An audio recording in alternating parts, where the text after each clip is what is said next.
আসসালামু আলাইকুম। ওয়ালাইকুম আসসালাম। তো এই যে বাসের নিচে ঘোরাঘুরি করতেছেন, জি, এই বাসের নিচে ঢালাই দিন কয়জন লোক রাখা হয়? বেশিরভাগ তো কন্ট্রাক্টররা আপনার একজনই রাখে। হুম। আর যারা মনে করেন যে বোঝে যে একজন রাখলে কাজ হবে না, দুই তিনজন রাখে এরা।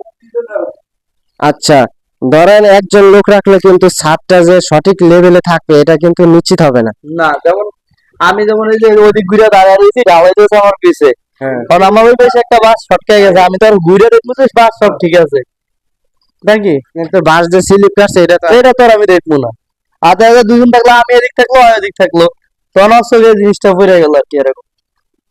তো সম্মানীয় দর্শকরা, তো বিভিন্ন কারণে দেখা গেছে ছাদ যদি আপনাদের একুরেট লেভেল রাখতে হয়, কন্ট্রাক্টররা বাসের নিচে লোক দেয় একজন, কিন্তু আসলে একজন লোকে হয় না নাকি? জি না, একজনে হয় না। এখন যে বাসের নিচে থাকে তার তো দেখা গেছে প্রস্রাব পায়খানা ধরতে পারে, নাস্তা খাইতে যাইতে পারে, জি, ঠিক আছে?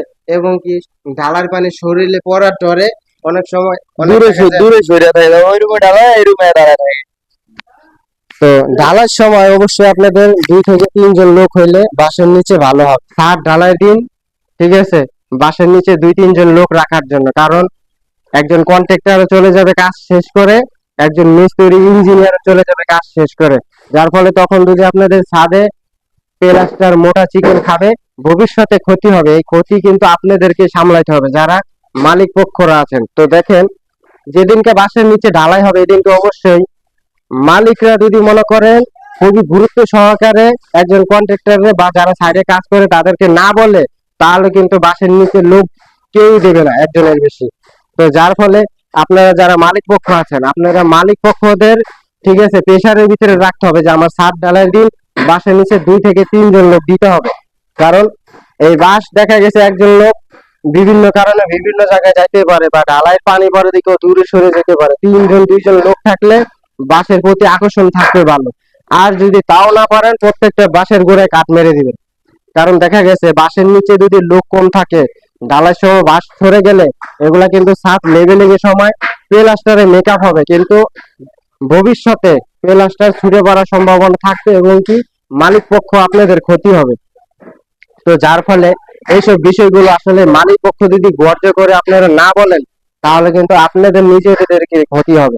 তো যার ফলে যখন একটি ছাদ ঢালাই হবে, আপনারা মালিক হিসাবে আপনাদের বলতে হবে যে ছাদ ঢালাই দিন, বাসের নিচে 2-3 জন লোক লাগবে।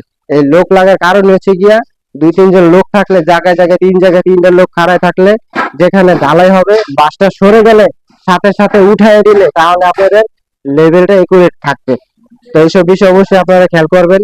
মালিক হিসাবে আপনি কিন্তু একটা কর্তব্য যে বাসের নিচে 2-3 জন লোক রেখে এই লেভেলিংটা একুরেট ভাবে ঠিক রাখার। সম্মানীয় দর্শকরা, আসসালামু আলাইকুম ওয়া রাহমাতুল্লাহ।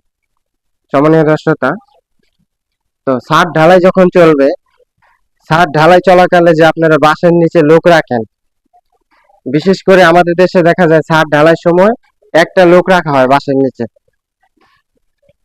তো যদি আপনারা বাসের নিচে একজন লোক রাখেন, বাসের নিচে একজন লোক রাখলে কিন্তু আপনাদের ছাদটা ঝুঁকিপূর্ণ হবে। কারণ কিসের ফলে, এই যে যখন আপনারা বাসের নিচে উপরে যখন ঢালাই চলবে, তখন একটা লোক যদি থাকে বাসের নিচে, এই একটা লোকে আপনাদের প্রত্যেকটা বাসের সাপোর্ট দিতে পারবে না। কারণ কিসের জন্য, দেখা গেছে একটা লোকের প্রস্রাব ধরতে পারে, নাস্তা খাওয়ার সময় লাগতে পারে, এবং কি দেখা গেছে তুমি ঢালাই চলছে ধরেন এই জায়গায়, উনি যায় খাড়ায় রয়েছে ওই কোনায়, ঠিক আছে? একটা লোকের উপরে কিন্তু আপনাদের ছাদের লেভেলিং এ করে রাখা যাবে। যার ফলে ছাদ ঢালাই যেদিন চলবে এদিনকে অবশ্যই বাসের নিচে আপনাদের 2 থেকে 3 জন লোক রাখতে হবে এই বাসগুলো চেক দেওয়ার জন্য। কারণ যখন ঢালাইটা ঢালবে তখন দেখা গেছে বাস স্লিপ কাটে, এই বাস স্লিপ কাটলে দেখা গেছে তখন জায়গায় জায়গায় ছাদ ডাউন হয়ে যাবে আপনাদের। যার ফলে একটা লোকের উপরে কিন্তু আপনাদের নির্ধারিত করা যাবে না যে আপনাদের ছাদটা একুরেট লেভেল হবে। তো কম হলেও 2 থেকে 3 জন লোক রাখতে হবে ছাদের যেদিন ঢালাই হবে বাসের নিচে। 2-3 জন লোক রাখলে তাহলে আপনাদের দেখা গেছে বাসের গোড়ায় যদি ওনারা মনোযোগ ভাবে থাকে, তাহলে কোন বাসটা কখন নেমে যায় এটা সাথে সাথে দেখতে পারবে এবং কি সাথে সাথে উঠাই দিতে পারবে।